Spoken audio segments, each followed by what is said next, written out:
ನಿರ್ಮಲದಲ್ಲಿ ನಿಲ್ಲಿಸೆ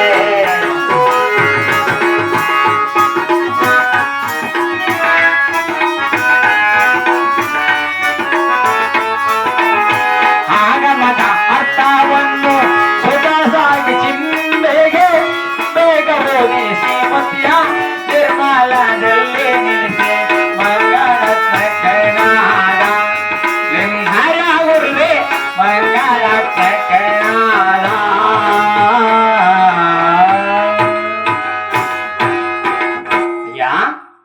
ಗುರುದೇವ ಮಹಾನುಭಾವ ಗುರು ಬ್ರಹ್ಮ ಗುರು ವಿಷ್ಣು ಗುರುದೇವೋ ಮಹೇಶ್ವರ ಗುರು ಸಾಕ್ಷಾತ್ ಪರಬ್ರಹ್ಮ ತಸ್ಮೈ ಶ್ರೀ ಗುರುವೇ ನಮಃ ಎಂಬಂತೆ ಆ ಗುರುವಿಂದಲೇ ಮೋಕ್ಷ ಗುರುವಿಂದಲೇ ದೀಕ್ಷೆ ಹರಮಣಿದರೆ ಗುರು ಕಾವ್ಯ ಎಂಬಂತೆ ಆ ಗುರುವಿನ ಅನುಗ್ರಹವಿಲ್ಲದ ಜಗತ್ತಲ್ಲಿ ಯಾವುದು ಸಾಧ್ಯವಿಲ್ಲ ಎಂಬುದಾಗಿ ಎಲ್ಲ ಮನದೇವರನ್ನ ಕುಲದೇವತೆಗಳನ್ನ ಎಲ್ಲ ಇಷ್ಟ ದೇವತೆಗಳೆಲ್ಲರನ್ನ ಧ್ಯಾನಿಸುತ್ತಾ ಈ ಶನಿ ಪ್ರಭಾವ ಅಥವಾ ರಾಜಾವಿಕ್ರಮ ಎಂಬ ಕಥೆಯನ್ನ ದಾಸರಲ್ಲಿ ದಾಸರಾಗಿರ್ತಕ್ಕಂಥ ಚಿನ್ಮಯ ದಾಸರು ಬರೆದಿದ್ದಾರೆ.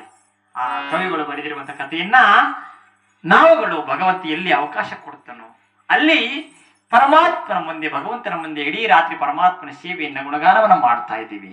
ಇದರಲ್ಲಿ ತಪ್ಪು ದೋಷಗಳೇನು ಬಂದರೂ ಕಥಾಭಾಗವನ್ನು ಮಾಡಿಸುವಂತವರು ಕೇಳುವಂತವರು ನಮಗಳ ಮೇಲೆ ನಿಮ್ಮ ಪ್ರೀತಿ ವಿಶ್ವಾಸ ಕ್ಷಮೆ ಇರಲಿ ಅಂತ ಕೇಳುತ್ತಾ ಆ ಪರಮಾತ್ಮದ ಕಥಾಭಾಗದ ಪೀಠಿಕೆಯನ್ನ ಮುಕ್ತಾಯ ಮಾಡಿ ರಾಜಾವಿಕ್ರಮ ಎಂಬ ಕಥಾಭಾಗದ ಮುನ್ನುಡಿಯನ್ನ ಈಗ ಪ್ರಾರಂಭ ಮಾಡ್ತಾ ಇದ್ದೀವಿ. ಈ ಕಥೆಯನ್ನ ಬರೆದು ಚಿನ್ಮಯ ದಾಸ ಹೇಳ್ತಿದ್ದಾರೆ.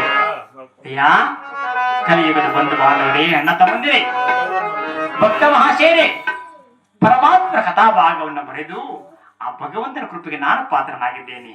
ಈ ಶನಿದೇವರ ಕಥೆಯನ್ನ ಸ್ಮರಣೆಯನ್ನ ಸೇವೆಯನ್ನು ಯಾರು ಮಾಡುತ್ತೀರೋ, ಯಾರು ಮಾಡಿಸುತ್ತೀರೋ, ಭಯಭಕ್ತಿಯಿಂದ ಯಾರು ಇದನ್ನ ಪಠನ ಮಾಡಿ ಕೇಳುತ್ತೀರೋ ಅವರೆಲ್ಲರಿಗೂ ಪರಮಾತ್ಮ ಭೋಗ ಭಾಗ್ಯ ಸಕಲ ಸಮೃದ್ಧಿಯನ್ನು ಪರಮಾತ್ಮ ಕೊಡುತ್ತಾನೆ ಎಂಬುದಾಗಿ ಹೇಳುತ್ತಾ ಪರಮಾತ್ಮ ವರ್ಣನೆಯನ್ನು ಮಾಡ್ತಿದ್ದಾರೆ. ಕೋಟಿ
ಬಿಡುಗಡೆ ಮಾಡುವ ದೇವ,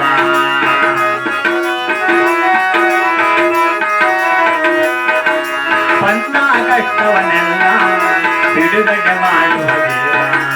ಕೋಟಿ ದೇವರಿಗಿಂತ ಶನಿದೇವನ ಧ್ಯಾನವ ಮಾಡಿ, ಕೋಟಿ ದೇವರಿಗಿಂತ ಶನಿದೇವನ ಧ್ಯಾನವ ಮಾಡಿ.